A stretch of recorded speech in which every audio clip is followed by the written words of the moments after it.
আমি রামজা ভাইকে বলবো, আমার এই বাগমারার ভাইরা এখান থেকে যেন ফিরে আসে। ছোট্ট ছোট্ট কথাই যেন দ্বন্দ্ব ফাসাদ।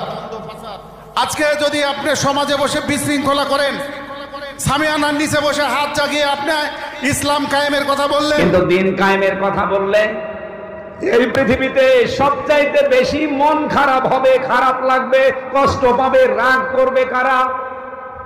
কাবুর আলাল মুশরিকিনা মা তাদউহুম ইলাইহি। আল্লাহ পাক বলেন, হে নবী, আপনি যেদিকে ওদেরকে ডাকেন যে দিন কায়েম করো, ব্যক্তি পরিমাণ সমাজ রাষ্ট্রে আল্লাহর বিধান প্রতিষ্ঠা করো, এটা বললে তো সব চাইতে বেশি খারাপ লাগে মুশরিকদের।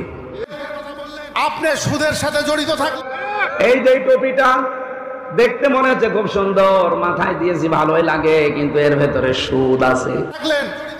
আপনি মিথ্যা কথার সাথে জড়িত থাকলেন, আপনি সমাজে অন্যায়ের সাথে জড়িত থাকলেন। নবীজি বলেন, এই মানুষগুলো আর যাই করুক, জমিনে দিন কায়েম করার জন্য তাদের চেষ্টা প্রচেষ্টা ছিল সর্বাগ্রে। সুতরাং দিন কায়েমের জন্য যদি আপনার চেষ্টা থাকে, আর যাই হোক, আপনি জাহান্নামে যাবেন না। কিন্তু দিন কায়েমের কথা বললে এই পৃথিবীতে সবচাইতে বেশি মন খারাপ হবে, খারাপ লাগবে, কষ্ট পাবে, রাগ করবে কারা?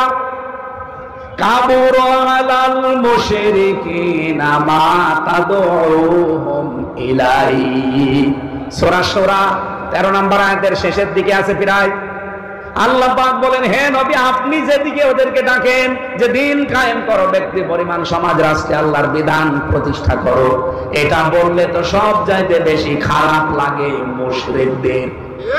এই বাংলাদেশের 64 জেলার 630টা থানায় আমি কম বেশি গেছি, যেখানে দিন কায়েমের কথা বলেছি এত বছর, কোন মুসলমান রাগ করে নাই। করেছে যারা, এই আয়াত দ্বারা বোঝা যায় তারা কোনো না কোনো শিরকে লিপ্ত, তারা মুশরিক।